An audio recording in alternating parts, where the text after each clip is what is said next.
Welcome to another episode of the HR Champions podcast. And joining us today to share her experience, journey, and insights about things HR is April Jane Gonzales. April, or Ava, is the people Mm-hmm. and culture business partner at Planet Testing, an IT company with one of its offices is here in the Philippines, based in BGC Taguig. So thank you, Ava, for saying yes to this invitation, and welcome to the podcast. Mm-hmm. Right. Thank you so much for the invitation to Homer.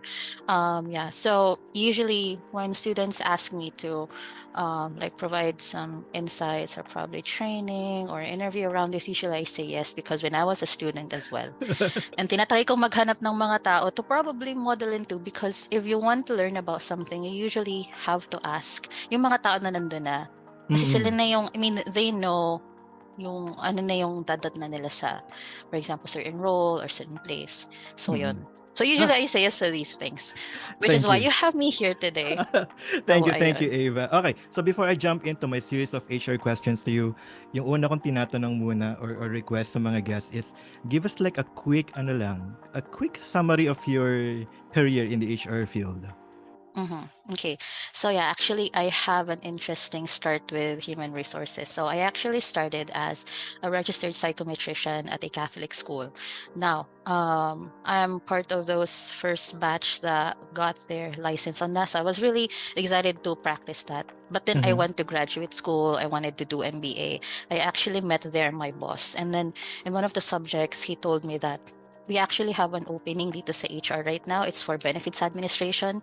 And then I told my boss, hindi ko pa siya boss noon, but he became my boss. And then he Mm-hmm. said, I told him that I actually have very little knowledge about benefits administration.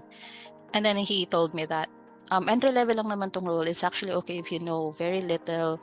You can actually learn on the role. If you learn on the role, we know that we will be able to mold you according to the values and objectives of the organization, which for an entry level position, you will really expect that they will want you to mold you that way. So Mm-hmm. I thought it was a very good opportunity as well.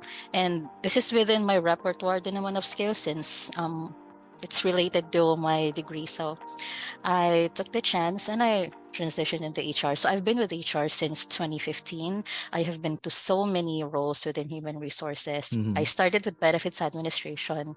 Um, and then nag-move ako into HRIS. So I can proudly say that I have handled and done and experienced almost each and every one of HRIS available right now in the market. That could be Workday, SAP, Oracle, or those smaller ones, even Salesforce na Mm. medyo, ayun, iba yung feel niya versus sa ibang larger. But yeah, I've also experienced that. And yeah, I have been to many other HR roles as well. Like, for example, I'm in business partnering right now.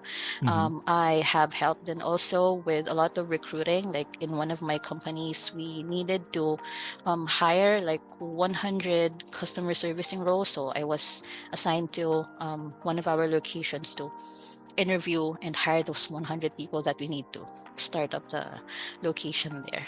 So yeah, I've been with HR for since 2015. So running 9 years. Mm-hmm.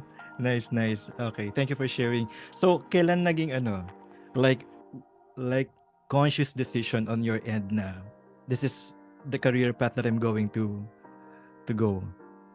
Actually, when I moved to HRIS, because with HRIS kasi, you're very close to the heart of the technology within human resources. And Mm-hmm. it's also a lot of project management. Marami kong matututunan because it's not just you have to know what happens within human resources. You also have to know how these changes goes into managing your workforce, especially if you're handling yung mga malalaking companies talaga.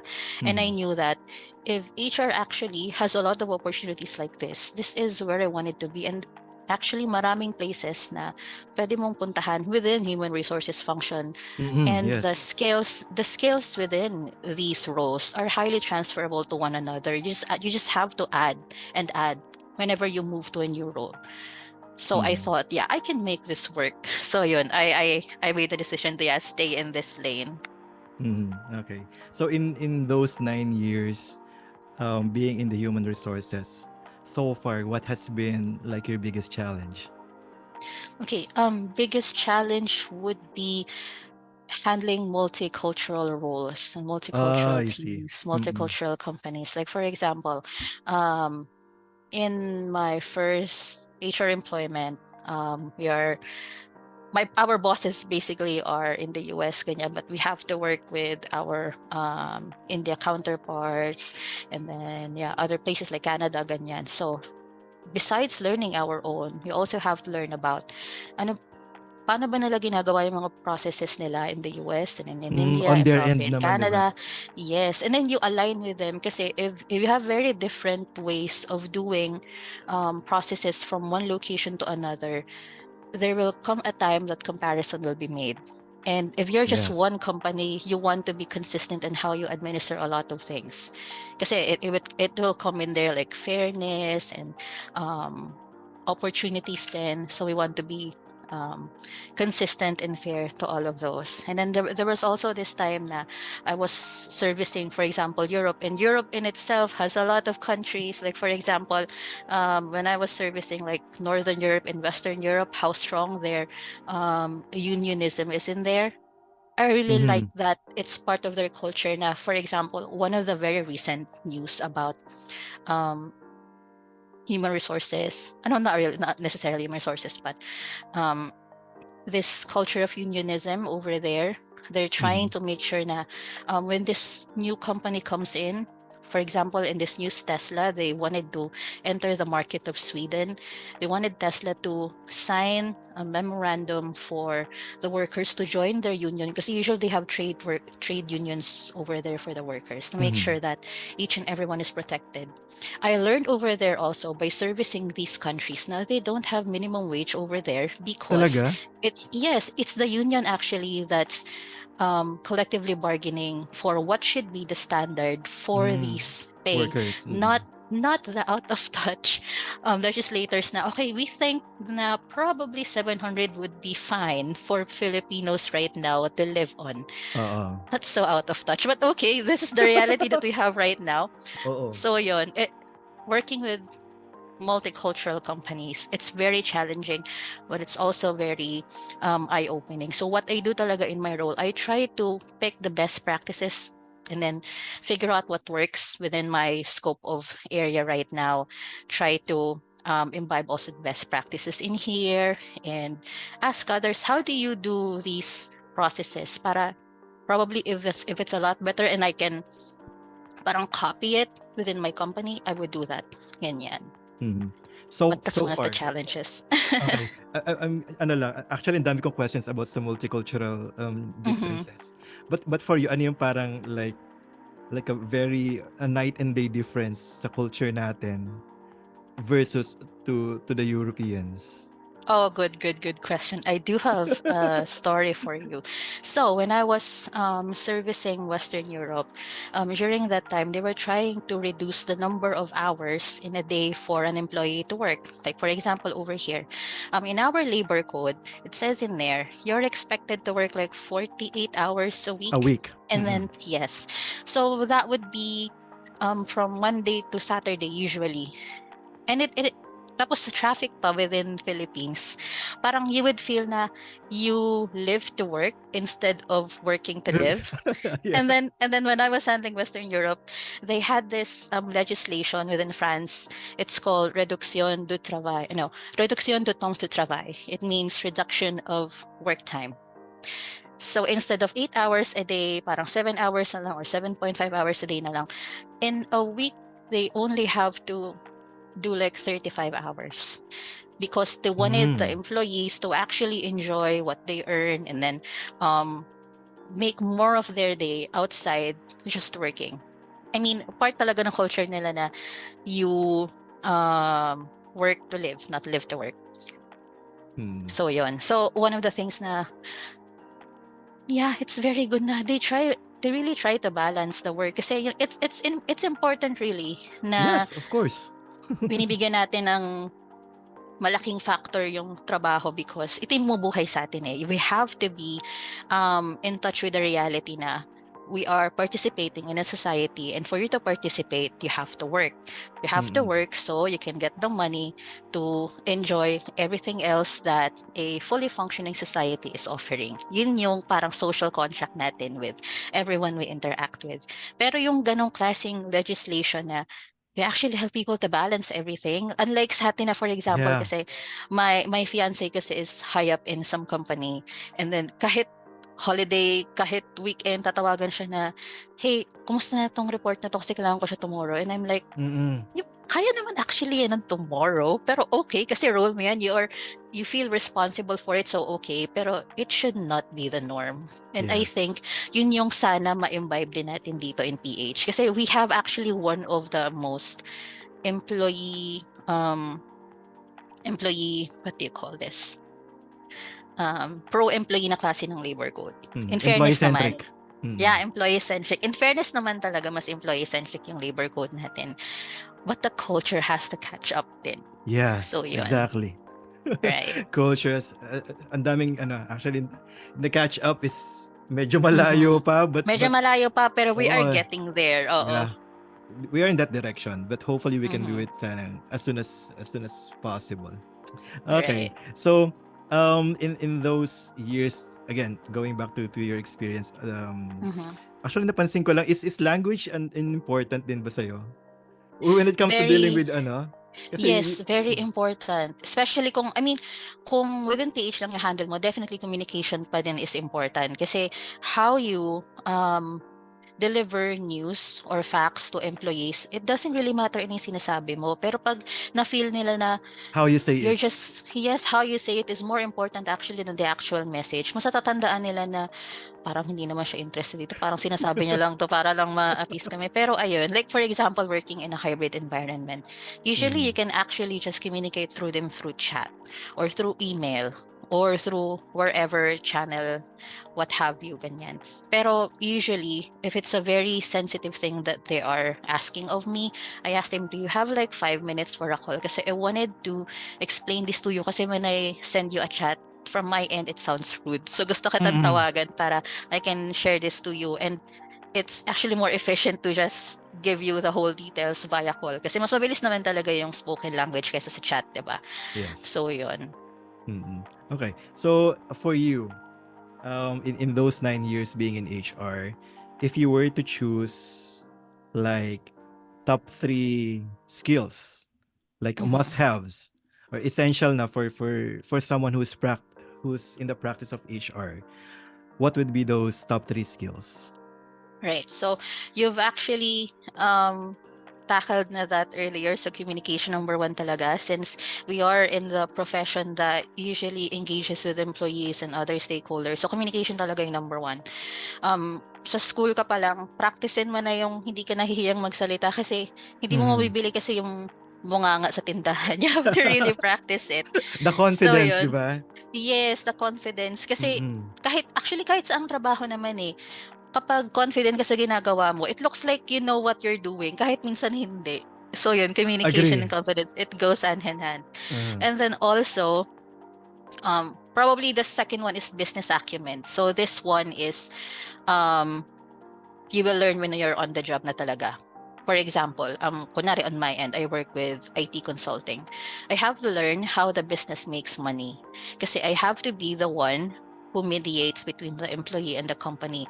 How best do I help the employee and also helping the company reach their objectives? Kasi mhm. number one, the business is here because they wanted to make a profit. Hindi sila mag-run ng business dito kung alam nilang malulugi sila. And my role in here is balance the interests of the company, the management, and then the employee. So business acumen talaga. You have to understand na paano ba kumikita itong kumpanya na to? How else would human resources be able to help itong kumpanya na ito para magtagal to and hindi tayo magtanggal ng empleyado basically. Mhm. So you have to know how the business works, paano kumikita ng pera yan. Thirdly, I think it's a soft skill na, yeah, natututunan din naman, but I would say patience and mental fortitude. Patience because human resources is actually a customer servicing job. Everyone is your customer. And ang Yes. ang pinag-aiba pa natin sa customer servicing, for example, na sabihin natin call center, when they drop the call, okay na, pwede mo nang kalimutan yung transaction mo. Pwedeng nagalit ka dahil galit siya sa'yo, pero after Mhm. siguro mga 15 minutes, nakalimutan mo na siya. Kasi nag-move on ka na sa next customer mo. Oo. But with human resources, Hindi. yung reklamo niya today, pwedeng reklamo niya pa rin tomorrow. And you can say na, alis ka nga dito, nakakainis ka. You can't say that. So, Mhm. kailangan mo talagang magbaon ng patience and then mental fortitude because you have to be able to provide solutions to the reklamo that you're receiving. Yes. Kasi pag nagreklamo sila sa'yo and they don't see any solutions, wala kang kwenta in your role. They have to replace you kasi you're there to provide solutions to them. Hindi Mhm. ka lang taga-sulat, for example, sa SSS form. Hindi ka lang taga-approve, for example, ng loan claim. You actually have to help them to resolve whatever issue they're trying to get across you. So, pag may sinabi sila na, ma'am, paano ba tong ano na to? Paano ba tong leave na to? Kailan ko ba siya pwedeng kunin? Tapos hanggang kailan ko ba siya pwedeng ma-enjoy? You Mm. have to walk them through it. Tapos minsan, syempre, um, in one of the very, very recent research ni, I forgot the research there was, Okey but lang. we have a comprehension problem currently in the Philippines. So sometimes you have to explain things many, many times, Mhm. but you still have to be patient. Because number one, that person might be, marami siyang naisip during that time, hindi talaga nag-stick in sa kanya kung ano yung sinabi Oo. mo. You have to be Mm. patient. And number two, lumapit sila sa'yo, trusting that what your counsel to them is correct.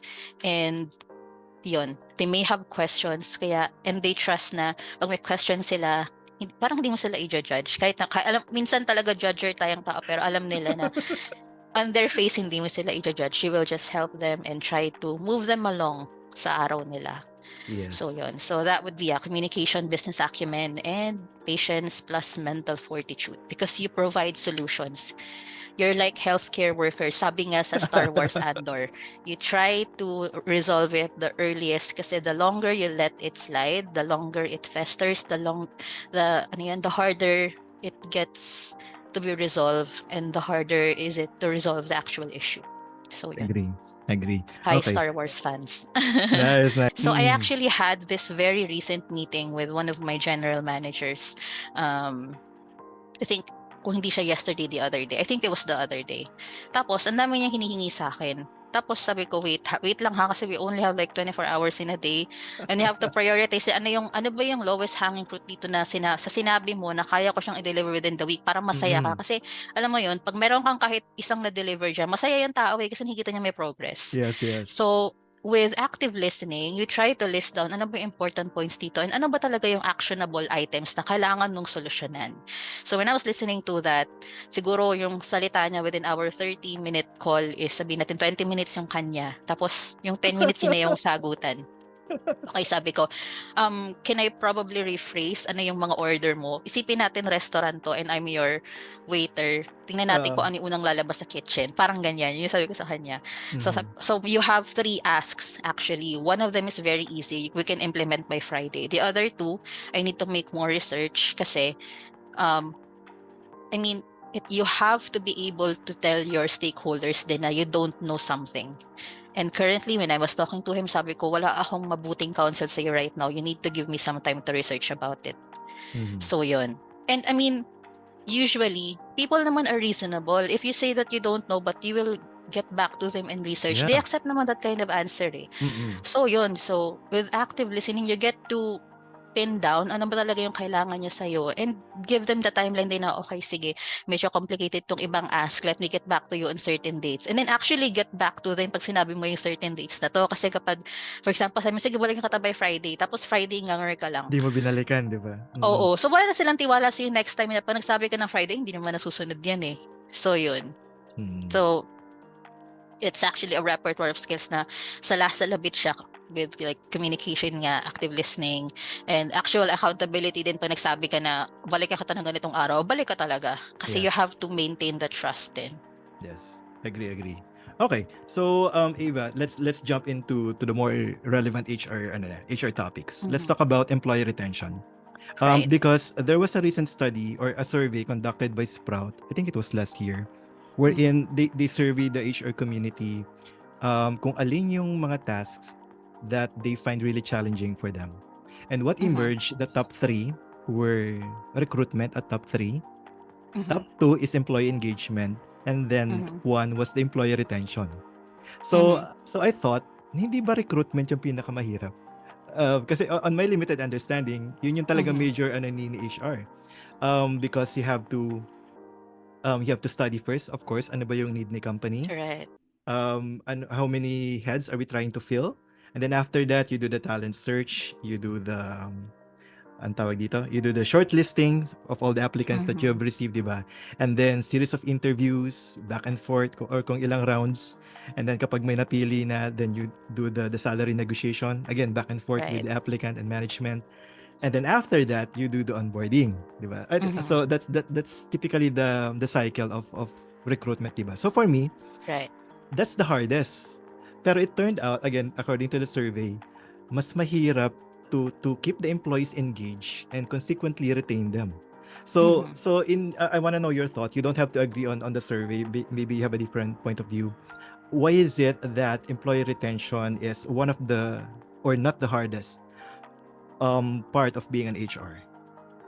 Mhm. So actually, I agree with that research with Sprout. I actually know some people with Sprout. Mm-hmm. Kasi, yeah, I think some of the people over there are from this prestigious school that my fiance also is from. So medyo I know people from there. So ayun, and I actually agree with that. Not because I know them, but because it's something that has happened with the many companies that I've been with. Mm-hmm. So earlier, when you shared kung ano yung nakikita mo sa recruiting, actually, with recruiting, when you're a mature company, usually recruiting runs on autopilot. So yun, hindi siya ganun kahirap unless you're trying to fill yung mga role na sobrang niche or sobrang specific yung skill. Yun, Mm-hmm. mahirap talaga yun. I mean, Mm-hmm. compared naman talaga sa, for example, mga entry-level roles, it's ikaw yung namimili sa entry-level roles. Pagdating mo sa higher role na niche, sila talaga yung hahanapin mo. Yes, dun sila mahirap na part. But with the Mm-hmm. employee retention, this is what I have observed. So, before the computer age, people actually did not have the capacity to parang i-research mo muna yung kumpanya, saan ba to located, Mm-hmm. malapit ba to sa akin, gaano katagal yung traffic. Like right now, kung lilipat ako ng kumpanya, titingnan ko sa Waze, gaano katagal ba yung drive ko dito, baka mamaya naman 3 hours one way. So yun, di ba? Ang dali mag-decide kasi informed ka. But before we actually had very good internet here in PH, hindi natin kayang gawin yun. So loyalty is something that is easier gotten from your employees. Kasi number one, they like familiarity. Number two, it's hard to research about jobs outside what they're doing that moment. And then also before, benefits are geared towards loyalty din talaga. Kasi people really stay before. Mm-hmm. That's part of the generational descriptor para sa kanila. That's how I would think. Please don't quote me on it. Pero Mm-hmm. ganun yung observation ko sa kanila. Yeah, yeah. And then now na internet age na tayo, people know na like, ay, ganito pala sila sa ibang kumpanya. So they're trying to benchmark on themselves, however limited, they try. Kasi alam mo yon, you try to get some agency back to yourself. Agency meaning um, control dito sa sitwasyon. Hindi na siya na like before na mas maraming leverage yung kumpanya. Ngayon, kaya mo na mag-research, kaya mo nang gumawa ng informed na decision for yourself kasi you have a lot of channel to look for more information. Mm-hmm. Kaya mas mahirap yung retention. Now, this is the harder part. Usually, yung mga magaling talaga na employee, sila yung mahilig mag-upskill. When they upskill, they look at, okay, mayroon na akong ganitong klaseng skills. Saan ko kaya mapapakinabangan tong skill na to na much better sa anong meron ako right now. And since magaling nga sila, they know how to sell this skill. They know what to say, for example, to the recruiter. It's about the numbers game na. And this is where the information asymmetry comes in. So information asymmetry is, for example, sa recruiter, they know something that no, not the employee, but the candidate doesn't. Si candidate then, he knows something that the recruiter doesn't. Mm-hmm. So, hindi magtagpo sometimes yung mga ideas. Information asymmetry works in these negotiations. Minsan kaya nilang i-push yung pay nila. And pag nakuha nila yung desired nila na number or benefits or any kind of negotiated na benefit that comes along with a new role, they take it. And then babalik sila kay company, "Oh, magre-resign na ako kasi may nakuha akong bagong role." Sabi nila, "Hala, we still need you here. What do you Mm. want us to give you para magstay ka?" Sila yung mga magaling na employee ha. They don't usually do this kung putyo-putyo lang naman yung empleyado. Ito yung Mm. magagaling na alam mong 'pag nawala siya, mapa-paralyze yung team or Napipilay, oo. magkakaroon ng major organizational change within the team, for example. Mm. And then doon na papasok yung, for example, ito kasi yung bigay sa akin. Tapos nakita nila outside na sa pay range ng current team, and you have to look then in the internal and external equity din ng pay kasi iba yung running pay sa labas, sa running pay sa loob. And you have to make sure na hindi masyadong malayo yung pay niya kasi you cannot actually ask employee na wag niyong pag-usapan yung sahod niyo. We cannot really say that. And one way or Mhm. another, malalaman nila yan amongst themselves. So yun. So you want to control also those equity types of information within the team din. And sometimes hindi mo rin kaya yung budget, hindi mo kaya yung naibigay sa no, sa galing sa new employer. So they go. And then nagko-continue yung cycle kasi you have to replace the one that left eh. Mm. And then the one that left, he or she, that person, will bring in new experience, new probably technology, know-how, or industry secret na of course you will have to buy from them kasi nga external yan eh. Mm. Yung saying na it's actually easier to promote from within, that's actually true kasi homegrown yan eh. And they don't Mm. actually benchmark themselves against the outside pay ranges or ayun, running pay, which is why yeah, that's true. Okay, my next question is about diversity, about Mhm. generational gap. Kasi 'di ba workforce nowadays are composed of employees coming from different generations, 'di ba? We Mhm. have the Gen X, the millennials, and Gen Zs. Siguro some companies are still have boomers, but I think Right. predominantly those three are the most most dominant, 'di ba? The Gen X, millennials, and Gen Zs, and each generation has their own if I may I read it somewhere, they have their Mhm. own bright spots and blind spots. Ganun yung Right. description, di ba? So Right. for the Gen Zs, ito yung generation that are very adept when it comes to doing things online, di ba? Mhm. Pero sila rin yung generation na when things are offline, they really find it hard to adjust. So on the other end, the Gen X, ito yung kanina natakal kanina about loyalty. Mhm. This Mhm. batch are or ito yung generation that are very loyal to their work, but also the generation that are very resistant to change. Na why are we going to change that if it's working? Parang ganun yung common Right. reasoning nila. And then the Yeah. millennials is somewhere in between. So Mhm. they can relate to both generations. So Right. for you as an HR leader, how will you make sure or like if you can share a strategy on how to Mhm. make sure that all of these diverse people with different characteristics um, can can can harmoniously work together in a Mhm. company and make sure that no one is left behind. Right. Okay. So for this question, I will answer this from the lens na may pera yung kumpanya nyo and you're not Okay. skimping on benefits. Okay. Okay. So Okay. I think this would be your best case scenario, the way I would answer it. Pero currently, I think the best way to handle multi-generational workforce is through tiered or cafeteria benefits. Mm. So what do we mean by cafeteria benefits? So for example, I have been with one company na ang dami nilang benefits, in fairness talaga. Napa-reimburse ko yung MBA ko before there because they know that Talaga? there's a certain part of the company na gusto talagang mag-aral. Meron din mga tao na gustong mag-gym. Merong mga tao na um, tawag dito. What else do we have over there? For example, ako nakasalamin ako. So Mm. every year I need to update din kasi my lens. So pwede namin ma-reimburse yung ganun. Ang dami na lang benefits. So how I would administer that is through cafeteria benefits. You don't give everything to everyone. You let them choose what Yes. they wanted to focus on. Kasi for example, during that time, wala pa akong senior na parent. Hindi useful sa akin yung free HMO dependent kasi I'm single, I don't have a child, wala Mm-mm. pa akong senior parent. So hindi ko na-enjoy yung benefit through HMO. But I like going to the gym. So gusto kong magpa-reimburse na lang probably ng gym membership or Membership. gusto kong mag-aral. And mahal actually mag-aral kasi 'di ba, mahal ng tuition. So ayun, Mm-mm. pwede mong gawin nating cafeteria na ano ba yung important sa'yo. Okay, ito yung i-offer natin sa'yo. And you don't offer it to everyone para hindi rin maubos yung budget ng kumpanya. Kasi definitely, yung benefits mo is um, overhead yan ni kumpanya. Overhead meaning gastos na wala namang balik sa company but goodwill of the employees. Yun lang yung kinukuha mo talaga doon. Na hopefully by offering this, they stay and they give you good service. And we profit from the service that they give. Ganon. Mm-mm. And with the cafeteria benefits, medyo mahirap siyang i-plan out kasi yung gastos niya, it moves, I mean, the figures and the dials are moving year in and year out. Like, Mm-mm. pwedeng this year, mas gusto nila na ang family day natin, doon tayo sa Splash Island, sabihin natin. Magastos yan ang isang, sabihin natin, kung meron kang 1,000 employees, sadali mo sa Splash Island, Oo. mahina yung contract na 6 million doon. Oo. Yun.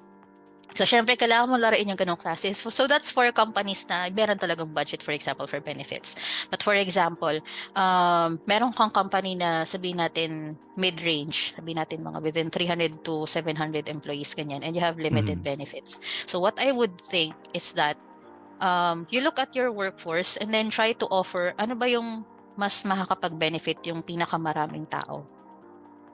Yun. And then you move out from there. Pag nagkaroon tayo na extra na na budget, and then that's where we expand it to the other groups na hindi masyadong na-address this time. Kasi di ba meron tayong rule within our labor na you cannot diminish benefits. So yun. So you have to be careful with that as well.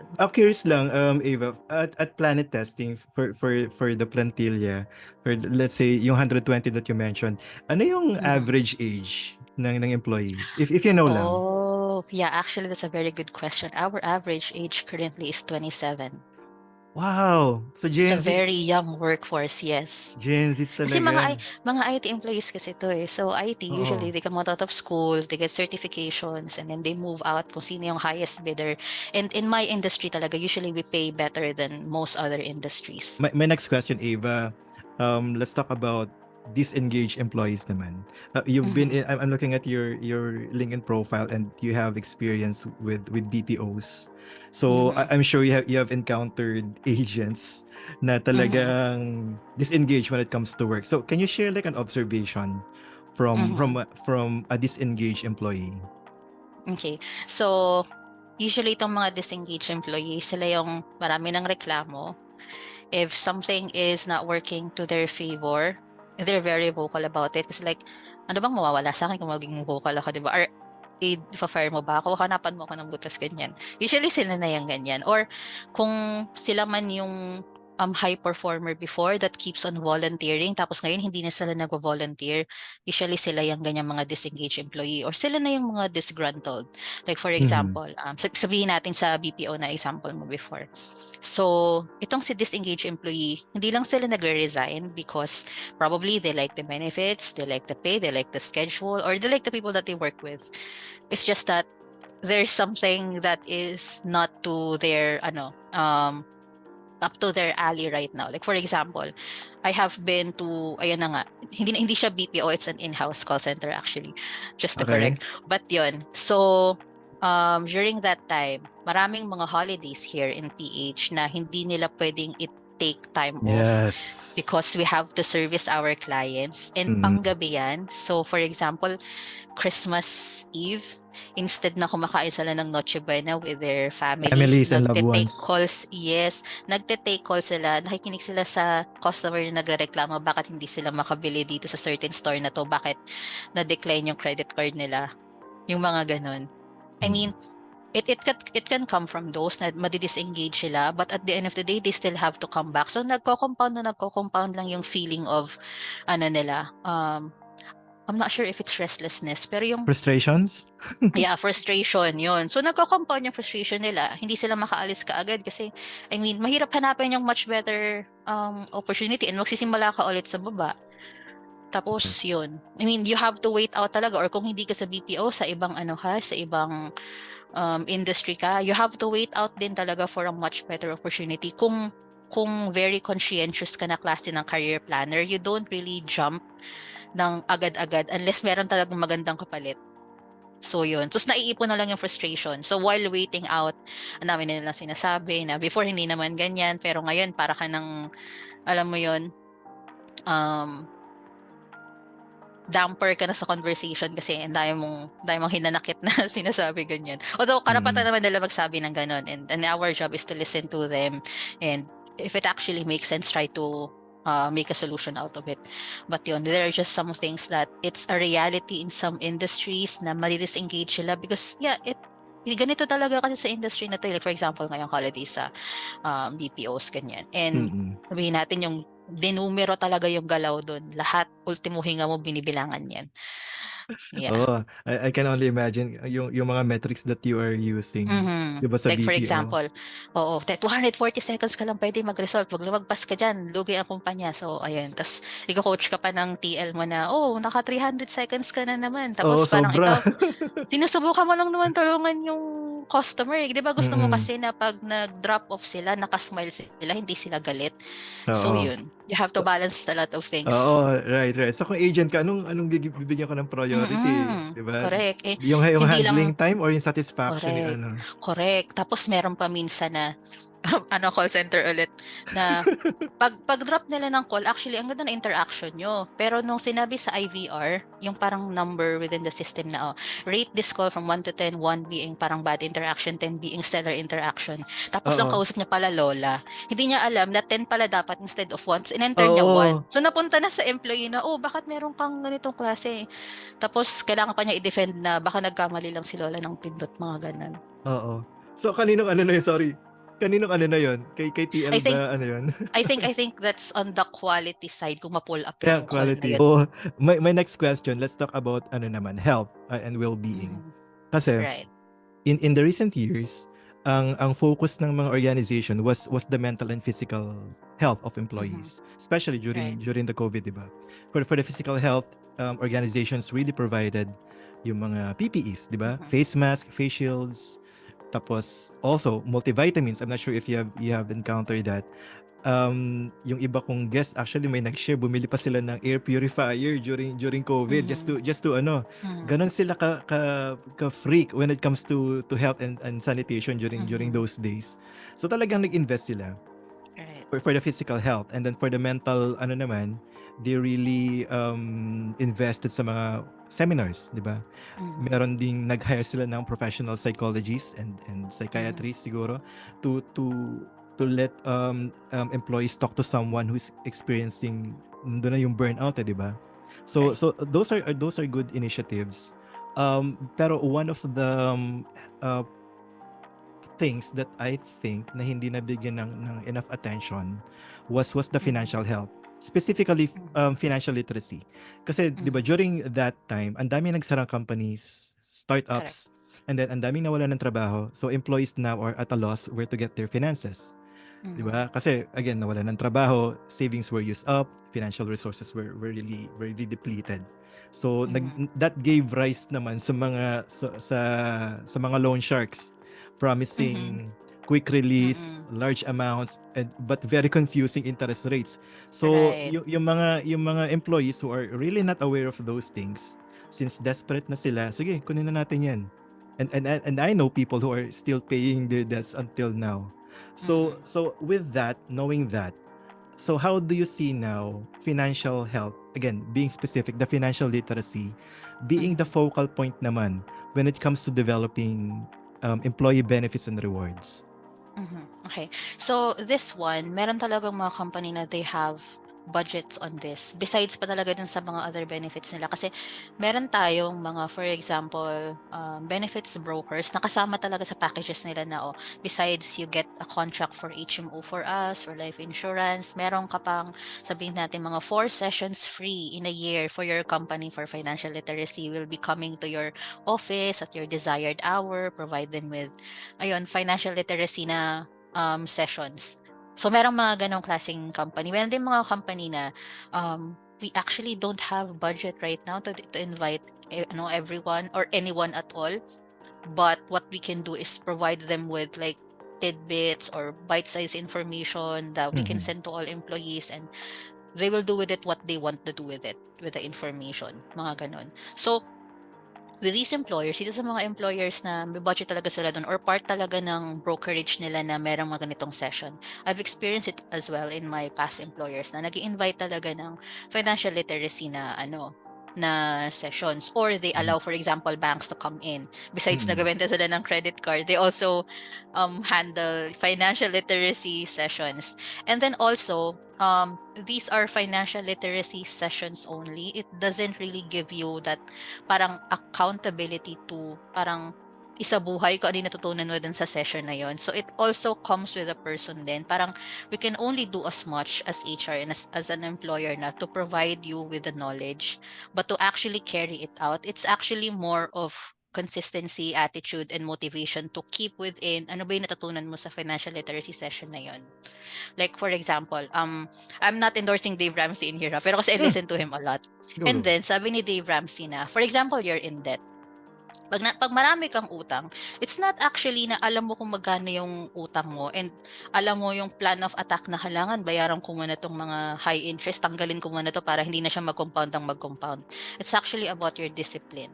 So kahit bigyan ka ng maraming session ni employer, but you yourself, pagkakuha mo ng sahod mo, instead of distributing it to, for example, savings, and Mhm. then to bills, and kung ano yung matira, yun yung gagastusin mo.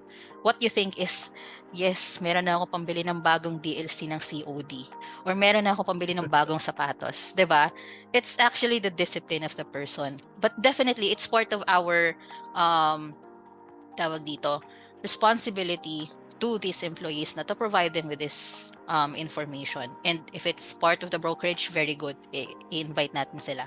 Pag wala talagang budget, we try to put together something para they know then. Kasi, of course, pag nangailangan din sila, usually in our culture, they ask for help with the employer din eh. We try our best to give some help, probably pasta hut. Meron ako isang company before na meron talaga kaming pasta hut na Mm. kapag willing ka, you sign this authority to deduct, and then kapag sahod time na, i-deduct natin sa iyo yung gusto mong i-donate dito sa tao na to. So, ginagawa namin yun Hmm. sa isang employer doon. Pero definitely, it should have been that sana may savings ka, but still, it's discipline and kung ano yung family system mo sa bahay. Kasi yung mga bahay na multi-generational din na breadwinner ka, meron kang anak, meron ka pang parents, meron ka pang ibang kamag-anak sa bahay na sinusuportahan. So, wala naman talagang matitira talaga sa'yo. In fairness naman. And I don't know how you make it work, but yun. Mm, Sometimes din mm. talaga it's on the person and on the culture that we are working with. Yeah, yeah. Na-picture ko lang bigla yung ano yung past the hat na sinasabi mo. At I thought Mm. it was a literal part past the hat. Yung pala online na rin, no? Oo, Ganun na. oo. Kasi actually, ang risk kasi naman talaga ng tunay na pasta hat is you can't really make an accounting of it. Parang 'di ba, nakakahiya na ina-account mo pa. Pero kung payroll yung madaling i-account na, "Oh, ito yung na-receive namin. Ito yung Oo. mai-receive mong tao. Oh, transparent tayo diyan." So 'yun. Mm. No corruption at all. Nice.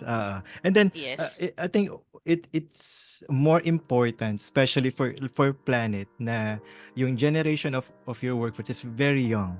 Kasi ito Mm. shinare lang din ng one of my guests na actually since they are earning very attractive salary, actually hindi naman ano hindi attractive sa kanila yung loan facility na Mm. ano, No, no, no. 'di ba? Ang mas importante sa Mm. kanila is to give the employees knowledge, literacy. Kasi, 'di Mm. ba, sila ito yung generation din na ano that alam mo yung that YOLO moment. So they want to Mm. spend, 'di ba? They want to travel and things like that. They don't know how to invest or kailan kung saan nila ipuput yung money nila, yung income nila. Right. being young, right? So again, so yun yung binibigyan nila ng importance na again to instill literacy, financial literacy to this young Mhm. generation of workers. And make sure kasi again, hindi naman forever yung trabaho nila eh. So as early as Mhm. now, let's try to instill being wise when it comes to managing their funds, 'di ba? Mhm. Let them know ano ba yung mga available instruments for them to grow their money, Right. 'di ba? Mhm. Okay, Ayan. sige. Ava, eto let's jump to AI naman. Eto Mhm. we're not going to deep dive kasi AI is talagang ano to, this deserves another discussion. But for you, AI kasi 'di ba, AI is in it comes in different forms naman, 'di ba? Hindi lang chat Mhm. GPT. So for you as an HR, how do you see these tools as something you can capitalize to further streamline and to make things easier for HR people? Mhm. Right. So, this is best used in the, for example, mga forms or mga documents. So, basically, you give them the legwork of creating the document. Usually, that's how I would use it. You Mhm. give them the legwork of creating the entire document, and then your value add to that document is that read through it, try to tailor it to the purpose of why you're making that document. And then add in yung specifics ng need for the document. Kasi for example, you ask GPT, give me a standard language policy on X, Y, and Z. Ganyan. Mhm. So they can actually do it for you. I've actually tried that with ChatGPT. Although I think from the last patches that they had, medyo na-nerf talaga si ChatGPT. Hindi na ganun kaganda yung output niya compared before. Kasi, Mhm. I mean, I'm a follower of new technology din, especially in our spaces. Kasi nga, I work with IT consulting. I Yes. felt that medyo na-nerf talaga si ChatGPT very recently. So, your value add as an HR professional is kung ano yung output niya, read through it, and then try Yes. to um, tailor it to the need, and then give it a personal touch. Kasi definitely yung sound niya sounding sounding Robotic ba? robotic. Oo, meron siyang certain way of writing na alam mong galing ChatGPT to. So your way is to make it sound like this comes from you as the professional, ganyan. Or Oo. make it sound that the standard language is kasi kinuha nila yung data from the western side of the world. Sometimes yung standard language natin is different from how they write it. So it's your job to make it yun, sound how we write the standard languages over here. Especially kung policy yan, or guidelines, or standard operating procedures. Yun, you have to work it that way. So, i-outsource mo sa kanila yung mga bagay na pwede naman talagang i-outsource, yung wala masyadong value add actually kung magle-labor ka ng ilang oras dyan. Kasi your Mhm. role Yes. actually has to be more on the higher executive function types of skills. Hindi yung basta ka na lang nagsulat. So, Mhm. yun dapat yung role mo right now. Lahat ng kaya mong actually outsource, ibigay mo na dun. So, you can have a more productive use of your time. Yeah. Yung time na nag-iisip ka talaga in putting something na otherwise ChatGPT would have known kasi they didn't know what you know, and they didn't know the experience that you had with many other engagements as well. Yes, yes. So you can focus more sa core competencies mo, di ba? Right. Let's move naman to Ava, to war for talents. Kasi Mm-hmm. since nag-work from home was an parang norm na. Work from home, Mm-hmm. work from anywhere, work at your own pace, 'di ba? May ganun na rin eh. Mm-hmm. So, any companies in the world can tap Filipino talents. Mm-hmm. So, I'm not sure if well, you can relate of course kasi global ano kayo. But Mm-mm. let's say from an HR point of view, working local na Mhm. mas yung competition for talents, especially for IT, mas naging fierce, 'di ba? Mhm. Kasi again, any companies can tap Filipino talents. So it's not just local Right. companies competing for that pool. So Mhm. how do you think local companies can adjust to that phenomena? Well, number one, they have to accept that um, hindi talaga ganun kalakas yung purchasing power natin dito sa PH. A lot of companies actually operate in here trying to take advantage of that fact na mas mura yung operations here. And if we can get the value for our money for less, they will definitely do that here. Now, kung gusto mo talaga yung employee na nabigyan ng offer, sabihin natin sa ibang bansa, or employer nila is foreign but they're doing the work here, and you can't pay like sabihin natin 400,000 a month, you have to accept the reality na you will have to find a replacement na much less yung asking price. It's the trade-off of yun nga, magkano yung budget mo, what kind of output do you want? Kasi yun, you have to accept that reality. And then next is that um dito sa mga foreign na to na mga employer, they actually value independence. And then yung madali kang kausap na, I give you a 2-line email and then you know exactly what I want. You envision what I envision. Kailangan nila ng mga ganun. Usually, Mm. kaya mahal yung mga ganun klaseng applicant or candidate. Kasi, yun nga, ang bilis na lang ma-pick up yung ano bang gusto mong mangyari. Like, for example, kailangan ko ng ganitong report na may ganitong column. Kailangan ko siya within the next 2 hours. Kaya niya. Kaya siya mahal. Kasi ganun yung skill niya na madali lang maibigay sa kanya yung task and ma-deliver yung task exactly as they have asked for it or probably may value add pa. Mm. Ganyan. They have to accept that fact na yun, kaya sila mahal. And they're coming from a place na mas malaki yung purchasing value ng pera nila compared sa atin. You have to accept that talaga. So in Yes. here, what we have to do is to look for someone na yun within budget talaga. Yung hindi rin na mafe-feel na lowball sila. Kasi ito yung kailangan mo na i-deliver. Ito yung budget natin. I mean, sa lahat ng kumpanya na napasukan ko, in fairness naman, from the start, sinasabi na namin magkano yung budget sa sahod, magkano yung asking mo. Pag nag-meet tayo, okay, let's move to the next part of the interview. Tapos pag hindi, okay, this is where we stop. Kasi 'di ba, it doesn't make sense to continue this kung hindi naman pala maaabot yung asking mo. Mm. So yun. I think that should be the practice right now na straight from the first interview or probably sa screening pa lang, alam mo na kung magkano yung asking para hindi na tayo hindi na tayo aksaya ng oras. Kasi number one, the reason why they're looking for foreign employers is because they're really looking for higher paying jobs. Kasi kung nagtrabaho tayo dito dahil trip lang natin, you can actually get anyone. Pero Oo. nagtatrabaho tayo kasi we really need the money to pay for bills, to actually do what we Yes. want, ganyan. Or ayun, or get more time off, ganyan, depende sa values ng tao. So yeah, we have to accept the reality na yes, we are competing globally. Yes, we have the advantage actually of having this lesser purchasing power, kaya nilang mag-operate dito. And usually itong mga companies na nag-ooperate dito, sila yung mas malaki din yung bayad kasi nga mas malaki nga naman yung value ng pera nila pag pinag-compare natin yung PPPI, the Purchasing Power Parity Index. So yun, Wow. we have to accept that talaga.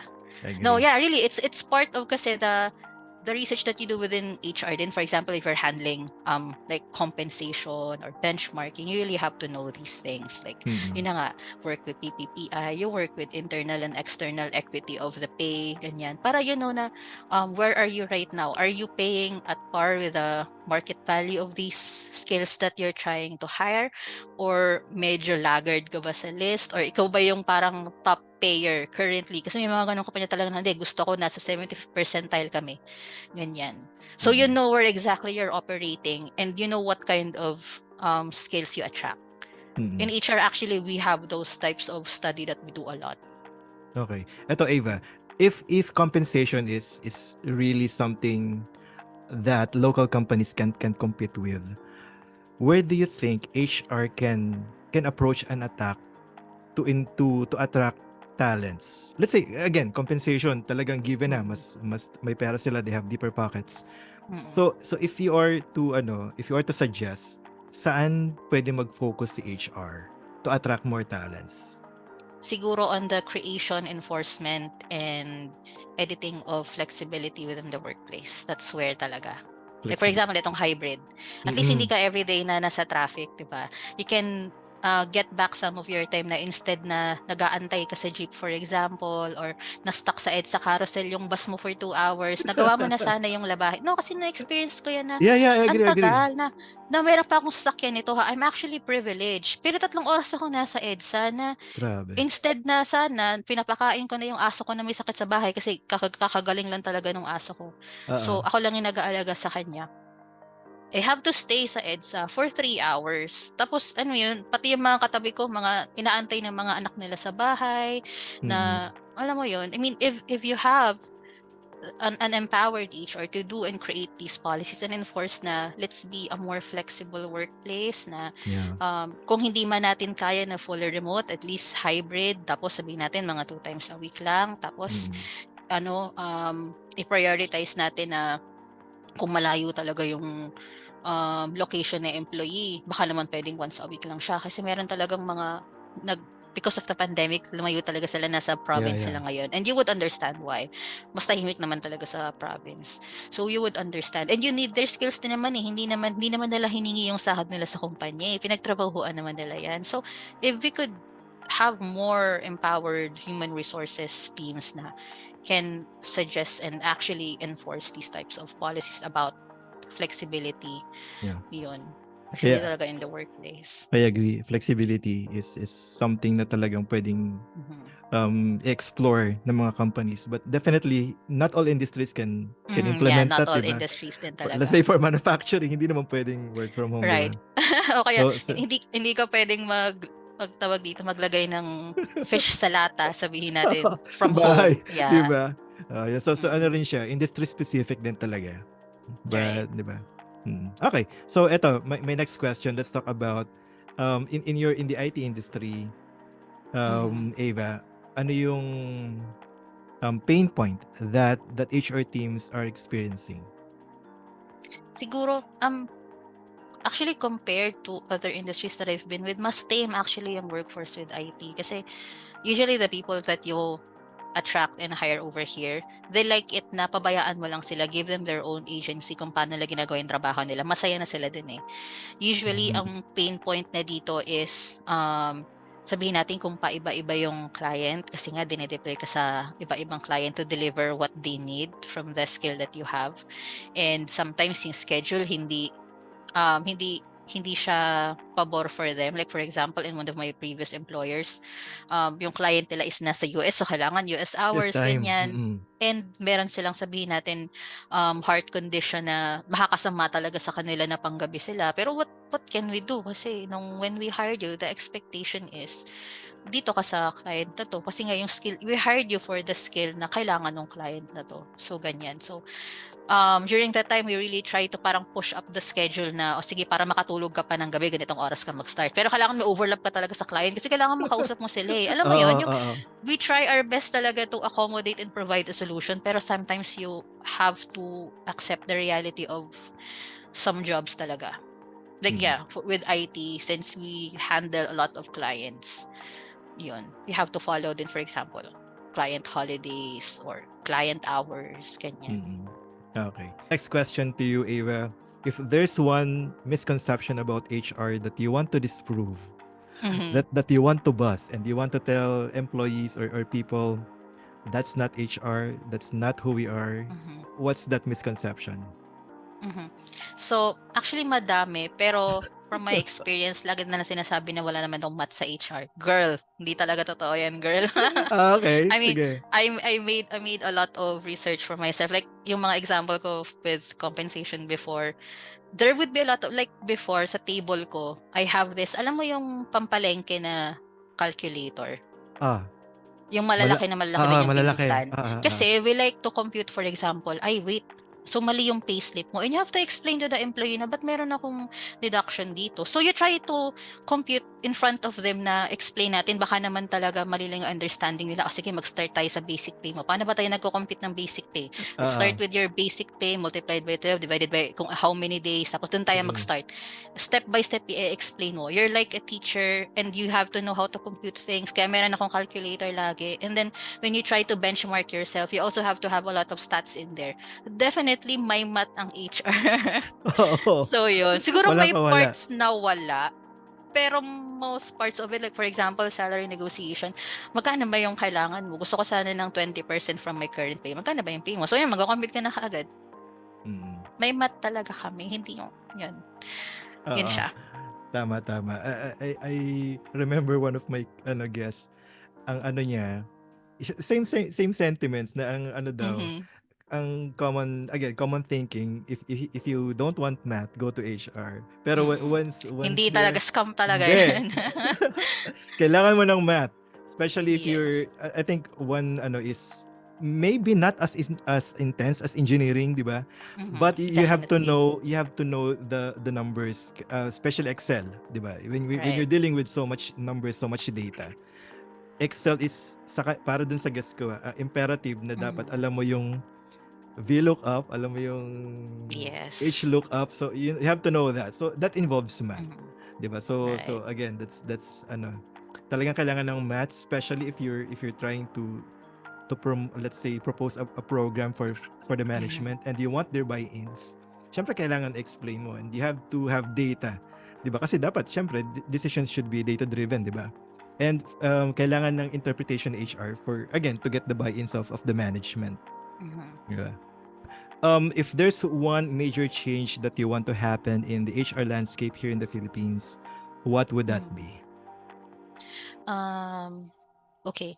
Well, number one, I think my answer is like this because I'm empowered in my role, Mhm. and this is actually easier since my employer has the same values as me. So I would really want that human resources talaga within PH is empowered, especially for employers that are more local than ours. Like for example, um, there would be kasi my friends know me that I work in HR. Sometimes they let me read their contracts. And Okay. when I read their contracts, shoot, ang dami ditong mga hindi dapat nasa kontrata pero nasa kontrata.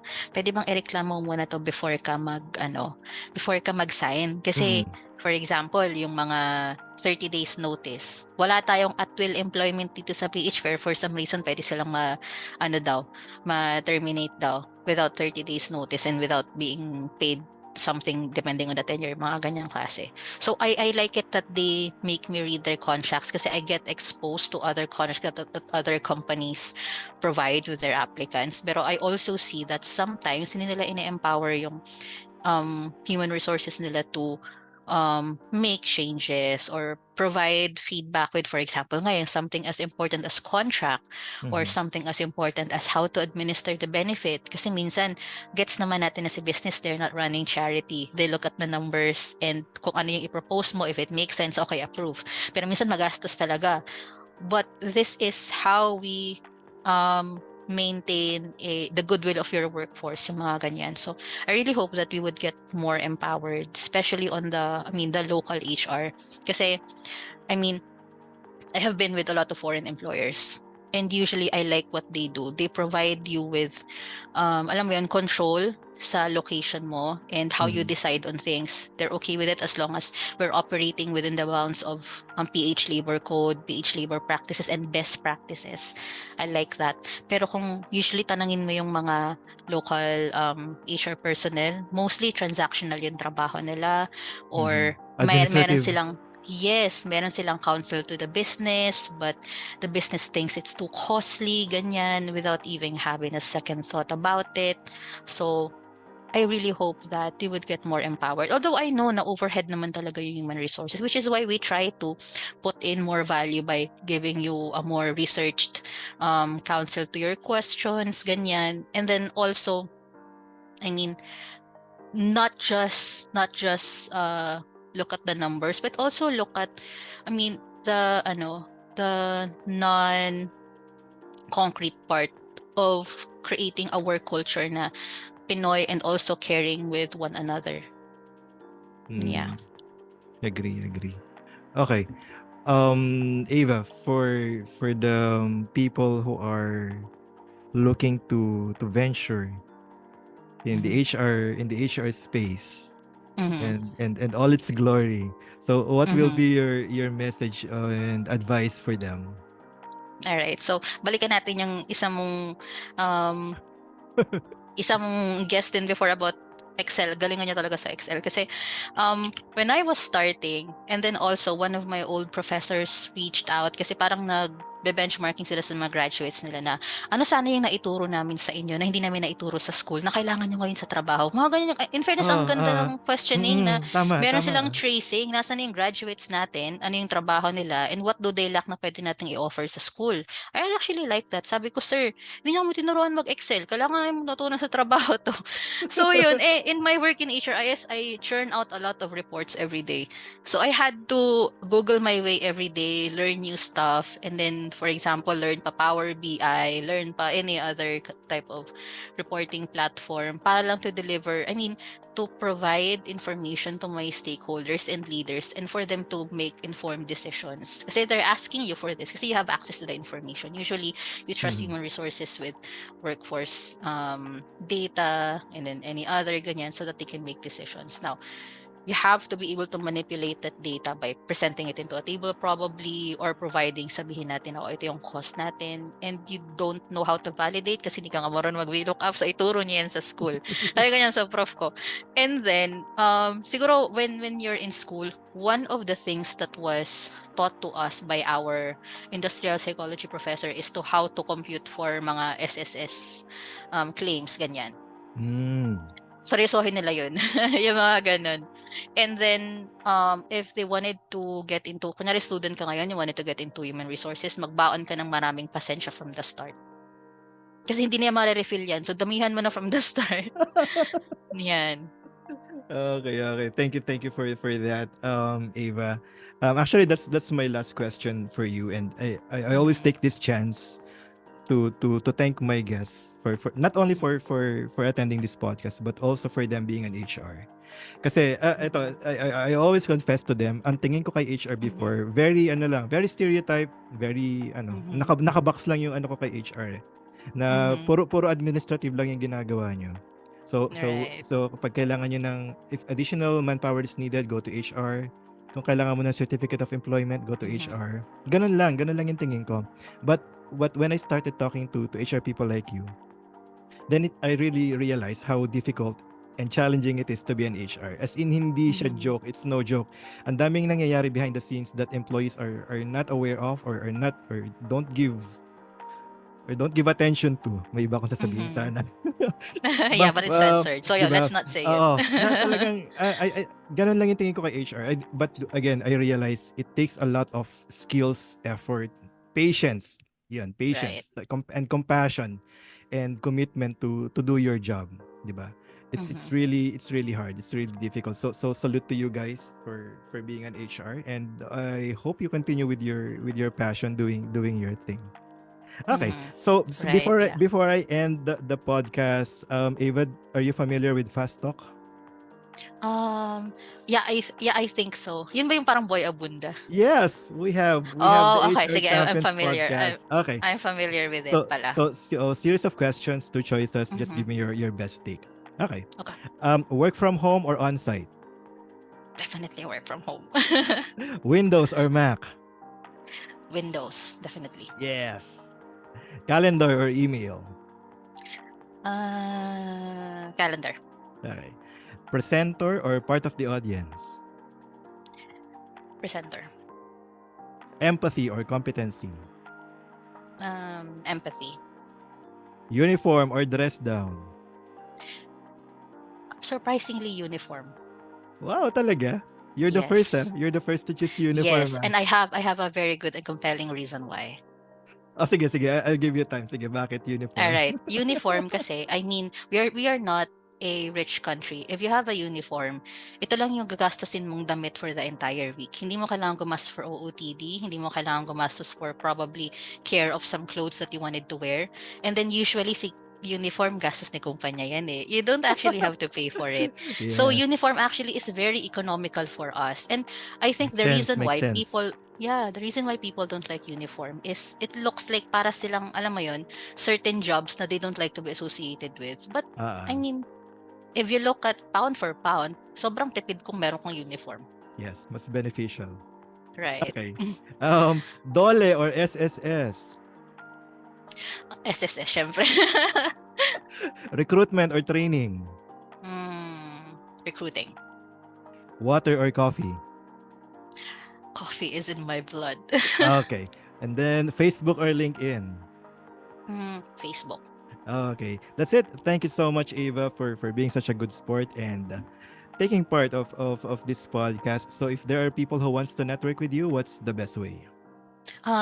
They can catch me on LinkedIn. I think, yeah. I'm easily searchable on LinkedIn kasi yeah, usually I read my news then for example, HR technology and other stuff on LinkedIn then. And Mm. yun. And LinkedIn is a walled garden.